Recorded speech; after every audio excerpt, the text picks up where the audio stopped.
నేను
నేను సమస్తంలో కార్యం చేసేవాడు నేనే అంటున్నాడు. ఆమె ఈ రోజున ప్రత్యేకంగా చెప్పాలని కాదులే కానీ ఒక విషయం మీకు తెలియజేస్తాను.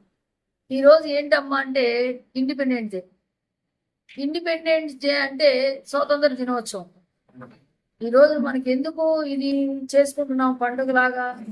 మన భారతదేశంలో ఉన్న వాళ్ళందరం కూడా అంటే మనము అనేకమైన బానిసత్వం నుంచి, సంఖ్యల నుంచి బయటకు వచ్చిన రోజు కనుక మనకు ఈ రోజు గుర్తుంది, మనం చేసుకుంటున్నాం.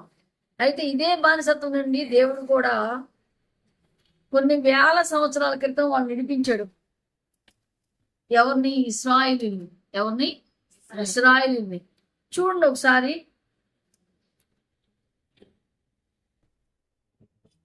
నిర్గమకాండము. నేను రెండు విషయాలు చెప్తాను మీకు. నిర్గమకాండము 3వ అధ్యాయము 7వ వచనము. మరియు నేను ఐగుప్తులో నా ప్రజల బాధను ఇచ్చిపెట్టి వారి దుఃఖంలో నాకు తెలిసే కాబట్టి ఐగుప్తుల చేతుల నుండి వారిని విడిపించటకును ఆ దేశంలో నుండి విశాలమైన మంచి దేశములకు అనగా హానీయులకు, హిత్తీయులకు, అమోరీయులకు, పెరిజ్జీయులకు, హివ్వీయులకు, యెబూసీయులకు నివాస స్థానమై పాలు తేనెలు ప్రవహించే దేశమునకు వారిని నడిపించటకును దిగి వచ్చి ఉన్నాను. చాలు. అక్కడ ఏమన్నాడు 7వ వచనంలో, మరియు యెహోవా ఇట్లనెను, నేను ఐగుప్తులో ఉన్న నా ప్రజల బాధలు నిత్యముగా నేను చూసి తిని పనుల్లో తమను కష్టపెట్టిన వారిని బట్టి వారు పెట్టిన మొర వింటిని కనుక వారి దుఃఖము నాకు తెలిసి ఉన్నది. ఆమె నల్లనుగా మనం బాధపడుతున్నప్పుడు, దుఃఖపడుతున్నప్పుడు, వేదన పడుతున్నప్పుడు, లేదా నువ్వు బాధపడుతున్నప్పుడు నీ కుటుంబ సభ్యులకి, నీ ఇంట్లో వాళ్ళకి లేకపోతే అర్థమైనప్పుడు దేవునికి అది అర్థం కాదంటావా? అర్థమైంది. ఒకవేళ మన ఇంట్లో వాళ్ళకైనా అది అర్థం కాదేమో గాని దేవునికి తప్పనిసరిగా అర్థమైంది. ఆమె హల్లెలూయా.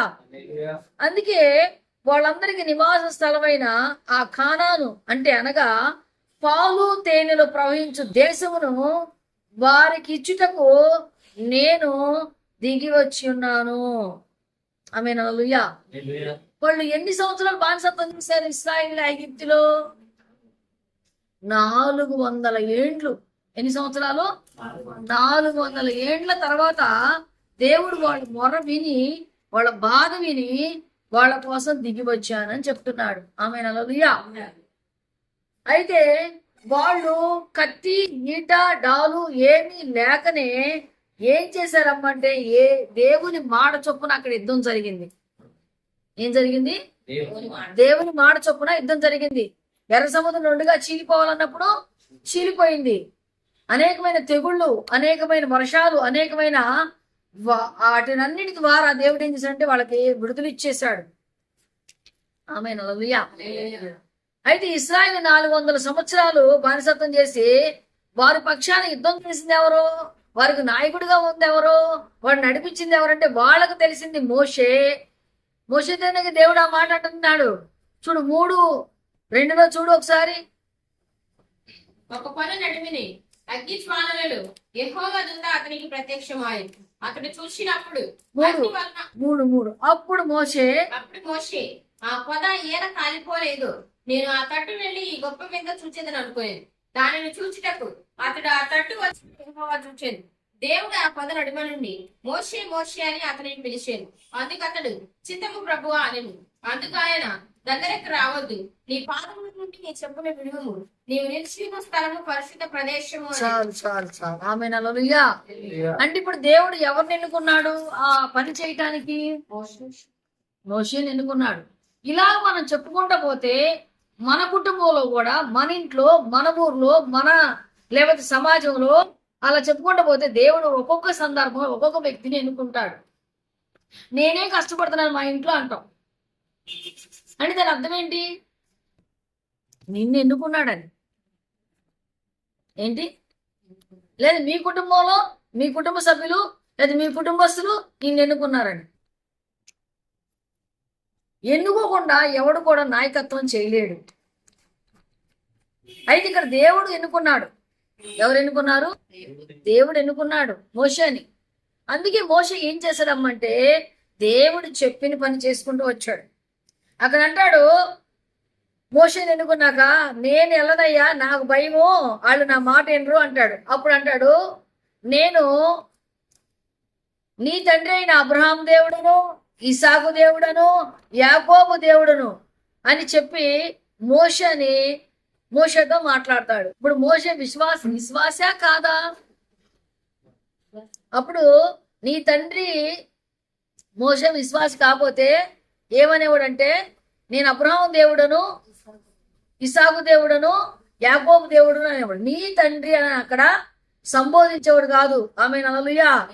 మరియు ఆయన ఏమన్నాడు? మరియు ఆయన ఏం చెప్తున్నాడు? నేను నీ తండ్రి అయినా, ఆ మాట అండర్లైన్ చేసుకోండి, నీ తండ్రి అయినా అబ్రహాము దేవుడను, ఇసాకు దేవుడను, యాకోబుల దేవుడను కనుక నేను నిన్ను పంపుచున్నాను కనుక నువ్వు పోవాలను అంటున్నాడు. హల్లెలూయా. ఎవరు పంపితే మోషే వెళ్ళాడమ్మా? ఎవరు చెబితే విన్నాడు? అంటే ఇప్పుడు వాళ్ళకి ఏమీ లేదు,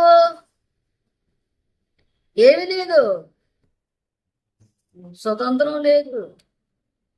ఏముంది మన చెప్పండి? బానిసత్వం. ఏముంది? బానిసత్వం.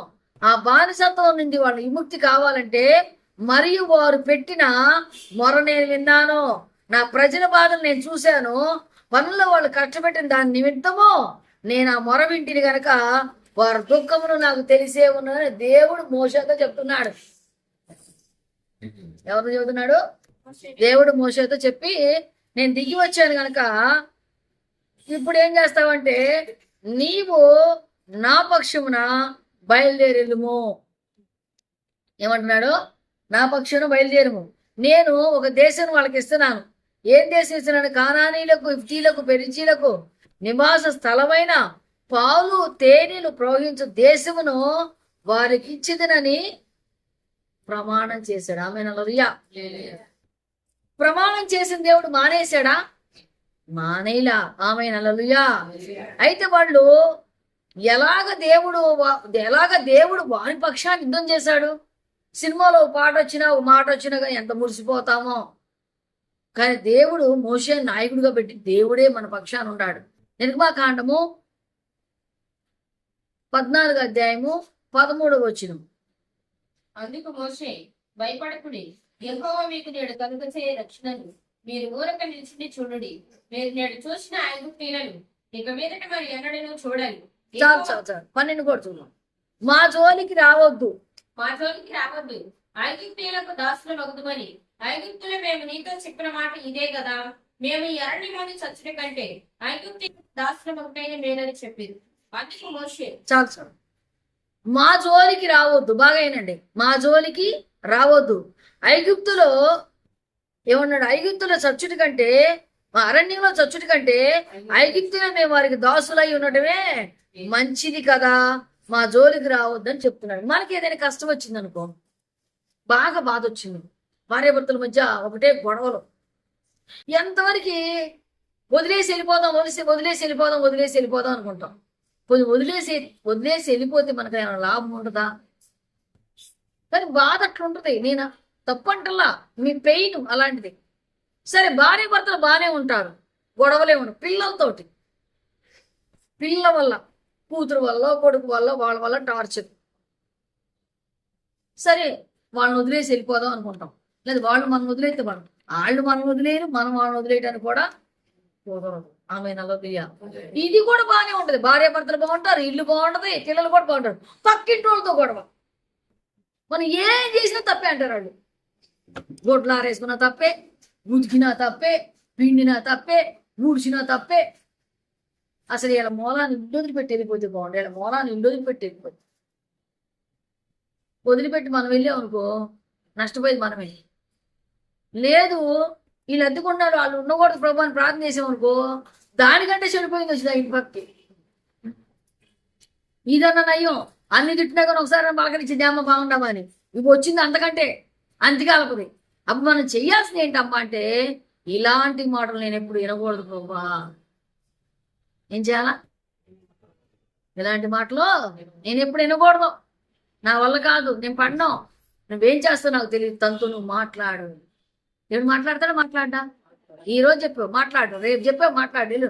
ప్రతిరోజు చెప్తూనే ఉండవు. కొన్ని రోజుల తర్వాత దేవుడు మాట్లాడతాడా? మాట్లాడ్డా? ఏ క్లాస్ గా మాట్లాడతాడు. ఆమె హల్లెలూయా.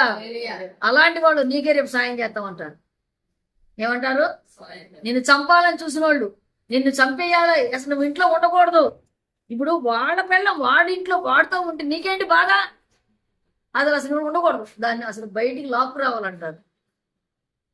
ఆమె హల్లెలూయా. మనం దానికి ఏం చేయాలంటే ప్రార్థన చేయాలి, దేవుణ్ణి అడగాలి.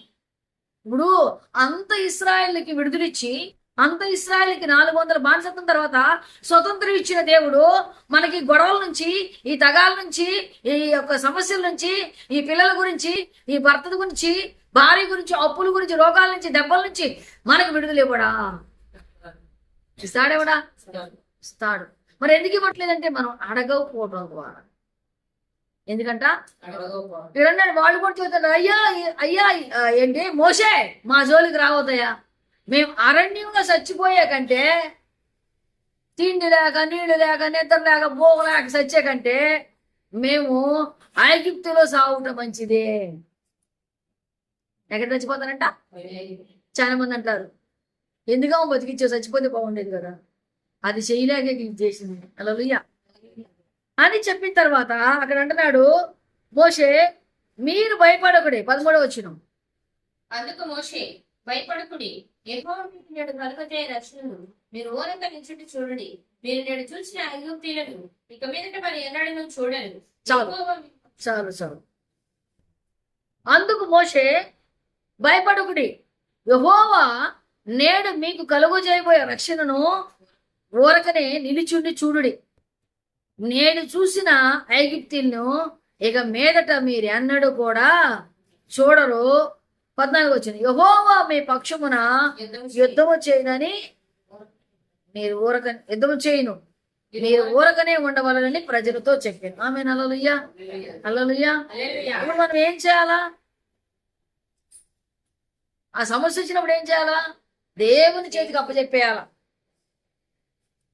పడలేనప్పుడు ఒక సహోదరి చెప్పింది, అమ్మా నేను ఇంత పడలేకపోతున్నా, నా వల్ల కాదు, టార్చరు, బూతులు, ఎవరితో మాట్లాడి తప్పే, ఎవరైనా పెన్నిస్తే తప్పే, తలదోడితే తప్పే, ఎవరికి పడితే వాళ్ళ కేసు కట్టేస్తానండి, నేను చచ్చిపోతాను. నువ్వు చచ్చిపోవద్దమ్మా, దేవుని చేతి తప్పు. ప్రభా ఇక నేను పడలేను, నువ్వు చూసుకో. దేవుడు న్యాయమే చేస్తాడు, అన్యాయం చేయడు. మనం ఎందుకు బాధపడుతున్నాం అంటే అది మనమే మోస్తున్నాం. ఆ బాధ, పెయిన్ మనమే పడుతున్నాం. అందుకే మనకి విడుదల రావట్లా. ఏమి రావట్లా? హల్లెలూయా. ఇప్పుడు వాళ్ళు 400 సంవత్సరాలు బానిసత్వం చేశారు. మోషేని దేవుడు పంపించాడు. అయితే మోషే కంటే ముందుగా మోషే నాయకుడిగా పంపించి, కానీ మోషే పక్షాన, ఇశ్రాయేల్ ప్రజల పక్షాన యుద్ధం చేస్తుంది ఎవరు? యెహోవా మీ పక్షమున యుద్ధం చేయబోతున్నాడు, మీరు ఊరకనే ఉండుడి. నీ అప్పుల విషయం యుద్ధం చేసేది ఎవరు?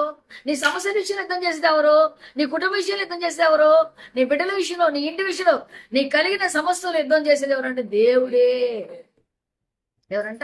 యెహోవా మన పక్షమున అందుకంటాడు ఎసన్న గారు, నీవు నాకుండగా నీవే నాకుండగా. ఆమేన్. హల్లెలూయా. ఎవరు చేస్తున్నారండి మన పక్షాన? చదవండి ఆ మాట ఒకసారి. యెహోవా మీ పక్షంలో యుద్ధం చేయదు, మీరు ఊరకే ఉండవాలని ప్రజలతో చెప్పారు. ఆమేన్. హల్లెలూయా. ఏమంటున్నాడు అక్కడ? యెహోవా మీ పక్షాన యుద్ధం చేయను. ఆమేన్. హల్లెలూయా. కనుక మీరు ఊరకనే ఉండుడి. అంటే మన భారం ఎవరి పైన వేయాలా? మనం ఎవరితో మాట్లాడాలా? దేవునితో మాట్లాడాలి.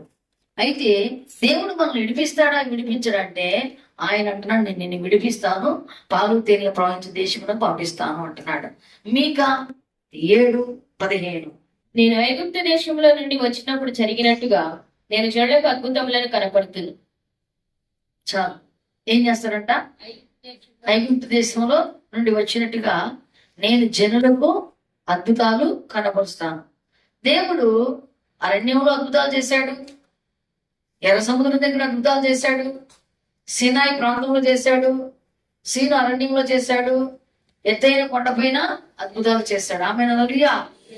మారాను అంటే మారా అంటే చేదు, మారా నీళ్లను మధురంగా మార్చాడు, బండ నుండి నీళ్ళు ఇచ్చాడు.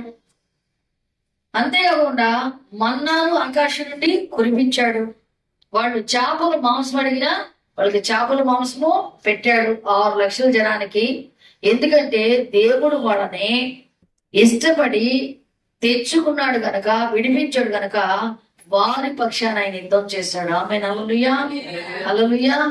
మనం చాలా సందర్భాల్లో అనుకుంటాం దేవుడు మనల్ని మర్చిపోయాడేమో, అందుకే మనకి ఇన్ని కష్టాలు, అందుకే మనకి ఇన్ని శ్రమలు, అందుకే ఇన్ని బాధలు. అందుకే ఆయన అంటున్నాడు, నేను నిన్ను మర్చిపోలేదు, ఎందుకంటే నేను సమస్యలు నేను జ్ఞాపకం చేసుకుంటాను, అయితే నువ్వే నన్ను మర్చిపోయావు అంటాడు. అయితే మనం ఎప్పుడు కూడా దేవుణ్ణి మర్చిపోకూడదు, మన భారాన్ని మన పైన వేసుకోకూడదు. మనకు డబ్బులు ఉన్నాయని, మనకి వయసు ఉందని, మనకు ఓపిక ఉందని, మనకు ఆస్తి ఉందని మనం దేవుని దగ్గర ఎప్పుడు కూడా స్వతంత్రులుగానే ఉండాలి. ఆమేన్. హల్లెలూయా. హల్లెలూయా. నేను ఒక ప్రశ్న వేస్తాను, సమాధానం చెప్పండి. స్వేచ్ఛకి స్వతంత్రానికి తేడా ఏంటి? స్వేచ్ఛ స్వతంత్రం ఒకలాగే ఉంటాయి, దాని రెండింటికి తేడా ఏంటి చెప్పండి? స్వేచ్ఛకి స్వతంత్రానికి. స్వేచ్ఛ ఇచ్చలు పెడతాను, చెప్పకుండా మనకు నచ్చినట్టు లేదా వారికి నచ్చినట్టు చేసేది. స్వతంత్రం అదే పనిని, లేకపోతే ఆ వెళ్ళటం, ఆ మాట్లాడటం, ఆ తీరు అడిగి చేసి అర్హత తీసుకొని దానికి తగినట్టుగా నడుచుకోవడమే స్వతంత్రం. ఆమేన్. హల్లెలూయా. అలాగే దేవుని దగ్గర తీసుకున్నది వాళ్ళు ఇశ్రాయేలు స్వతంత్రం, తర్వాత పాడైంది స్వేచ్ఛ. హల్లెలూయా. హల్లెలూయా. అయితే దేవుడు ఈ రోజు మాట్లాడుతున్న మాట ఏంటంటే, నేను వారి మొర వింటిని. ఏమిన్నాడంట చెప్పండి అందరూ? ఏమిన్నాడు? వాళ్ళు తమను కష్టపెట్టిన వారి నిమిత్తము విని తెలిసి వాళ్ళ మొర విన్నా, వాళ్ళ దుఃఖం విన్నాను కనుక నేను దిగి వచ్చాను. మన మొరని దిగి వచ్చాడా? ఆయన కూడా దిగి వచ్చాడా? ఈయనే దిగి వచ్చాడు. ఆమె హల్లెలూయా. హల్లెలూయా. వచ్చి ఏమంటున్నాడంటే, యెహోవా మీ పక్షమున యుద్ధం చేయబోతున్నాడు. ఇప్పుడు చూసిన ఐగుప్తు నీకు మీరదా, ఇక మీదట ఎప్పుడు నువ్వు చూడవు గనక నేను ప్రజలకు అద్భుతాలు కనపరుస్తున్నాను. ఏం చేస్తున్నానంట? అద్భుతాలు కనపరుస్తున్నాను. అయితే దేవుడు మనల్ని మర్చిపోయాడేమో, దేవుడు మనం వదిలిపెట్టాడేమో అని నువ్వు అనుకోవద్దు. దేవుడు దానికి ఆన్సర్ చెప్తున్నాడేనండి. యెషయా గ్రంథము 49:14-15. అయితే సియోను యెహోవా నన్ను విడిచినని అనుకుంటుందంట. హల్లెలూయా. ప్రభు నన్ను మర్చినని అనుకుంటుంది. నన్ను విడిచిపెట్టి నన్ను మర్చిపోయాడేమో అనుకుంటుంది. అందుకు దేవుడు చెప్తున్న మాట, స్త్రీ తన గర్భమున పుట్టిన బిడ్డను కరుణింపకుండా మరచిన, తన చంటి బిడ్డను మరచిన మరచుదురు గాని నేను నిన్ను మరువను. ఆమేన్. హల్లెలూయా. ఏమన్నాడు? స్త్రీ తన గర్భమున పుట్టిన బిడ్డను కరుణింపకుండా మరచిన, తన చంటి బిడ్డను మరచిన, వారైనా మరచదురేమో గాని నేను నిన్ను మరవను. ఆమేన్. హల్లెలూయా. హల్లెలూయా. హల్లెలూయా. ఈ రోజు మన దేశం అంతా కూడా ఇండిపెండెన్స్ డే జరుపుకుంటుంది. ఎందుకంటే మనల్ని బ్రిటిష్ వాళ్ళు వదిలి వెళ్ళిపోయిన రోజు, మనల్ని పరిపాలించి మరి కొన్ని సంవత్సరాలు మనల్ని పరిపాలించారు వాళ్ళు, కొన్ని ఏళ్ళు. అయితే వాళ్ళు వెళ్ళిపోయి ఇప్పటికి చాలా సంవత్సరాలు అవుతుంది. అయినా ఈరోజు జరుపుకుంటున్నాం అంటే దాని అర్థం ఏంటంటే ఏనంటే ఊరకనే మనకు స్వతంత్రం రాలా. వచ్చిందా ఊరకనే రాలా. ఎంతో మంది ప్రాణత్యాగం చేసి, ఎంతో మంది ఈ నేలకు, ఈ యొక్క భారతదేశానికి, లేకపోతే ఒక మన దేశానికి తన ప్రాణాన్ని పణంగా పెట్టి ఈ యొక్క దేశం కోసం కుటుంబాలను, ఇళ్లను, ప్రాణాలని అర్పించి మనకు స్వతంత్రం తీసుకొని వచ్చారు. ఆమె హల్లెలూయా. స్వతంత్రం అనే 3 అక్షరాలు ఊరకనే రాలేదు. ఎంతో మంది భగత్ సింగ్ లాంటోళ్ళు, లేకపోతే ఇంకా మరి కొంతమంది ఉన్నారు దేశ నాయకులు, అల్లూరి సీతారామరాజు లాంటి వాళ్ళు, ఇంకా చాలా మంది మరి మన దేశం కోసం తమ ప్రాణాలను పణంగా పెట్టి యుద్ధం చేసి అర్పించి, టంగుటూరి ప్రకాశం పంతులు ఆయన కూడా సత్యాగ్రహాలని అవన్నీ ఇవన్నీ మన దేశం కోసం పోరాడి, మా దేశం మాకు కావాలి, మా దేశం మాకు కావాలి, మీరు మమ్మల్ని పరిపాలించకూడదని చెప్పి వాళ్ళ దగ్గర అడిగి లాక్కొని ఆ దేశాన్ని మనకిచ్చారు. దీన్ని ఈ రోజున ఎంత దుర్వినియోగం చేస్తున్నాం. గాంధీ గారు ఒక మాట అన్నాడు, ఎప్పుడైతే ఆడపిల్ల ఒంటరిగా నడిచిద్దో అర్ధరాత్రి అప్పుడు మన స్వతంత్రం వచ్చినట్టు ఉందని. అంటే ఇంకా రాలేదంటావా? ఇంకా జనం భయపడుతున్నారు.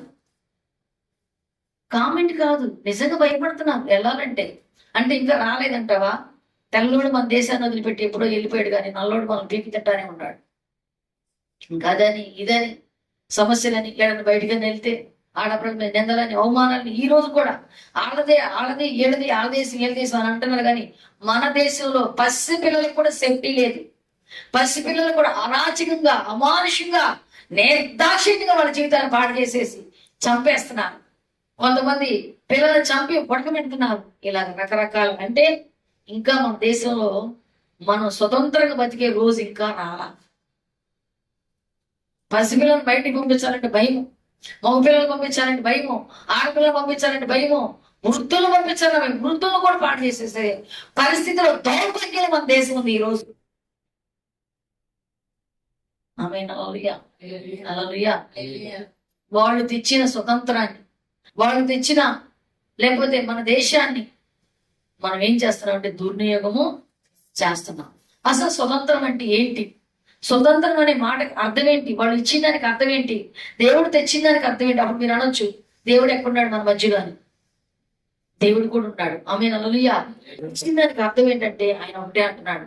స్వతంత్రం ఏంటంటే రాజకీయ నాయకుల దగ్గర కానీ, ప్రభుత్వం దగ్గర కానీ, ఎమ్మెల్యేల దగ్గర కానీ, ఎంపీల దగ్గర కానీ, మినిస్టర్ దగ్గర కానీ, లేకపోతే మనం మరి కౌన్సిలర్ దగ్గర కానీ, ఎవరి దగ్గరైనా మనము ఓపెన్ గా మన బాధను చెప్పుకొని ఎప్పుడైతే మాట్లాడగలుగుతామో అప్పుడు నిజమైన స్వతంత్రంలో మనం ఉన్నట్టే లెక్క.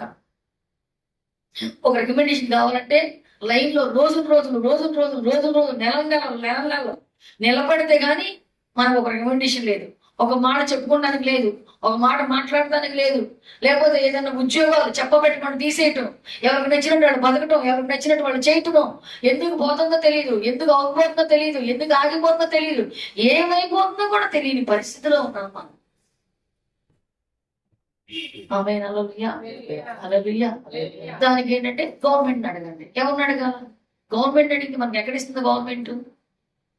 ఏడ సహాయం చేస్తుంది? గవర్నమెంట్ కలుసుకోవాలన్నా కానీ ఇంకోటి కలవాలి, వాళ్ళ పిఏని కలవాలి, వాడికి పిఏని ఇంకో పిఏని కలవాలి, వాడి పిఏని ఇంకో పిఏని కలవాలి. ఎన్ని పిఏలు కలిసినా కానీ వెళ్ళేది లేదు. మధ్యతరగతి ఎన్ని బాధలు పడుతున్నాడు, ఎన్ని కష్టాలు పడుతున్నాడు, తినడానికి కూడా లేక. ప్రతి కుటుంబాలు కూడా అవసరం పడి రోడ్డు మీద కూరగాయలు అమ్ముకునేవాళ్ళు కాంచి, ఆకుకూరలు అమ్ముకునేవాళ్ళు కాంచి, ఆ వడ్డీలు, ఆ పన్నులు కట్టలేక, డబ్బులు రాక, ఎందుకు రా దేవుడా ఈ బతుకులు, ఎక్కడ స్వతంత్రం వచ్చి చెప్పండి? కట్టకూడదని నేను అంటలా. వాడు పొందో లేదు, ఏ పరిస్థితిలో ఉన్నాడు, వాడు ఏ స్థితిలో బతుకుతున్నాడు అన్న ఆలోచన కూడా లేకుండా ఇంకా మనం స్వతంత్రం అంటున్నాం. ఏదేమైనా కానీ స్వతంత్రం రావడం తప్పని నేను అట్లా తప్పు కాదు, కరెక్టే. ఇచ్చిన దాన్ని మనమే నాశనం చేసుకుంటున్నాం, ఇచ్చిన దాన్ని మనమే దుర్యోగం చేసుకున్నాం. అసలు స్వతంత్రం అంటే ఏంటి? స్వతంత్రంగా బ్రతకగలుగుతున్నామా? కుటుంబంలో భార్య భర్త స్వతంత్రంగా ఉండగలుగుతున్నారా? ఒక ఇంట్లో తల్లిదండ్రులు పిల్లలు స్వతంత్రంగా ఉండగలుగుతున్నారా? పిల్లలకి తల్లిదండ్రులు స్వతంత్రంగా ఉండగలుగుతున్నారా? ఆ పిల్లలు తల్లిదండ్రులు సొసైటీలో సమాజంలో స్వతంత్రంగా ఉండగలుగుతారా? స్వతంత్రం అంటే ఏంటంటే, స్వాతంత్రం అంటే నీవు చొరవగా తీసుకొని మాట్లాడి నీ కష్ట సుఖాలు పంచుకోవడమే. ఎంత స్వతంత్రం అమ్మా నీకు, ఎంత స్వతంత్రంగా ఉంటుందో అమ్మాయి. ఏది అది? పోనీ లోకంలో లేదు, ప్రభు దగ్గరైనా ఉందా నీకు? దేవుడితోనైనా మాట్లాడగలుగుతున్నావా? ఆమేన్. హల్లెలూయా, హల్లెలూయా. అక్కడ ఆయన అంటున్నాడు ఒక మాట, చూడండి. నేను ఎవరిని విమర్శించట్లేదండి, బాగా గుర్తు చేసుకోండి అంతే. 2 కొరింథీ 3:17. ప్రభు యొక్క ఆత్మ ఎక్కడ నుండును అక్కడ స్వాతంత్ర్యము నుండును. మనమందరమును ముసుగు లేని ముఖముతో చాలా చాలు. 2 కొరింథీ 3:17 ఏమంటున్నాడండి? ప్రభువే ఆత్మ, ప్రభు యొక్క ఆత్మ ఎక్కడ ఉండునో అక్కడ ఏముండును? స్వతంత్రం ఉండును. మరి ఏది మనకి స్వతంత్రం? ప్రభు దగ్గర స్వతంత్రం లేదు, ఆయనతో మనం మాట్లాడలేకపోతున్నాం. ఇంట్లో స్వతంత్రం లేదు, బయట స్వతంత్రం లేదు, ఇదిలో స్వతంత్రం లేదు. ఎక్కడ స్వతంత్రం లేకుండా పిరికి మనస్తత్వం కలిగి మనం బ్రతుకుతున్నాం. ప్రభువే ఆత్మ, ప్రభు ఆత్మ ఎక్కడ ఉండునో అక్కడ నీకు స్వతంత్రం ఉండును. ఆమేన్. హల్లెలూయా, హల్లెలూయా. అయితే పైన అంటున్నాడు 16 వారి హృదయము ప్రభు వైపునకు ఎప్పుడు తిరుగునో అప్పుడు ముసుగు తీసివేయబడి. చాలు. ముసుగు మనిషిగా మనసుగా? మనసుకే. మనిషి ముసుగేసుకోడు, మనిషి బానే ఉంటాడు, కానీ ముసుగు దేనికి వేస్తాడు? మనసుకి వేస్తాడు. ఎప్పుడైతే వారి హృదయము ప్రభు వైపు తిరుగునో, ఎప్పుడైతే వాళ్ళు ప్రభు తట్టు తిరుగుతారో అప్పుడు వారి ముసుగు తీసివేయబడును. హల్లెలూయా. ఏమైందంట అంటే దాని అర్థం ఏంటంటే, మన కుటుంబంలో, నేను చెప్పాను ఒకసారి, మన కుటుంబంలో ధారాళంగా ఇబ్బంది లేకుండా సమాధానం కలిగి మన కుటుంబం గురించి, మన రాష్ట్రం గురించి, మన దేశం గురించి మనం ఎప్పుడైతే ప్రభు దగ్గర ధారాళంగా మాట్లాడగలుగుతామో, ధారాళంగా ప్రభుకి చెప్పగలుగుతామో అప్పుడు మనం స్వతంత్రులుగా బ్రతకగలుగుతాము. దేవునితోనైనా మాట్లాడాలి. ప్రభా, నాకు నువ్వు తప్ప ఎవరు లేరు, నాకు సాయం చేసేవాళ్ళు. అక్కడ అంటాడు, నేను కేకలు వేస్తే పట్టించుకునేవాడు లేరు, నేను ఏడిస్తే నా ఏడు వినేవాడు లేరు. కానీ ఇక్కడ ఆయన అంటున్నాడు, బండ నుండి నీళ్ళు ఇస్తానంటున్నాడు. ఏమి ఇస్తానంటే, నేను విన్నాను, ఇశ్రాయేలు బాధ నేను విన్నాను, వాళ్ళ దుఃఖం నాకు తెలిసి ఉంది, అందుకే నేను దిగి వచ్చి ఉన్నాను. ఈరోజు నువ్వు ప్రార్థించి దేవుడు కార్యం చేయడానికి సిద్ధంగా ఉన్నాడు. ప్రభు ఎక్కడ ఉంటాడో అక్కడ నీకు స్వతంత్రం ఉంటది. స్వతంత్రం అనే 3 అక్షరాల ఊరకనే రాలేదు. ఎక్కడైతే ఆయన దేశం అంతా సంచరిస్తున్నాడు, నువ్వు ఎక్కడ అడిగినా, ఏం చేసినా, ఎవరిని అడిగినా ప్రభుతో మాట్లాడు, దేవునితో మాట్లాడు. నీకేం కావాలో దేవుడు సమకూరుస్తున్నాడు. అధికారంతో కూడా మాట్లాడతాడు. అయితే అధికారుల దగ్గర స్వతంత్రం లేదా అంటే లేదు, ఉందని కాదు. కానీ అన్యాయాధిపతి దగ్గరికి మాటికి ఎదవరాలు వెళ్ళి నాకు నా ప్రతివాదికి న్యాయం చేయమని అడిగినప్పుడు ఆ అన్యాయాధిపతి ఆమెకు న్యాయం చేసి న్యాయాధిపతి అయ్యాడు. కానీ నువ్వు అడిగేది న్యాయాధిపతి అయిన దేవుడిని అడిగినప్పుడు ఆయన నీకు న్యాయమే చేస్తాడు, కానీ అన్యాయము చేయడు. ఆయన దగ్గర నీకు బోల్డంత స్వతంత్రం ఉంది, ఆయన దగ్గర నీకు బోల్డంత ప్రేమ ఉంది, ఆయన దగ్గర నువ్వు ఏదడిగా ఇచ్చేంత మనసు. అందుకంటాడు, స్త్రీ గర్భం తన గర్భం పుట్టిన చంటి బిడ్డను కరుణింపకుండా మరచినా వారైనా మరచినేమో కానీ నిన్ను మరవను, చూడుము నిన్ను నా అరచేతిలో చెక్కి ఉన్నాను. అంటే పిలిచి మాట్లాడి వినే ప్రభువు ఉన్నప్పుడు మనం ఎవరి మీద ఏం అనాల్సినంత అవసరం లేదు.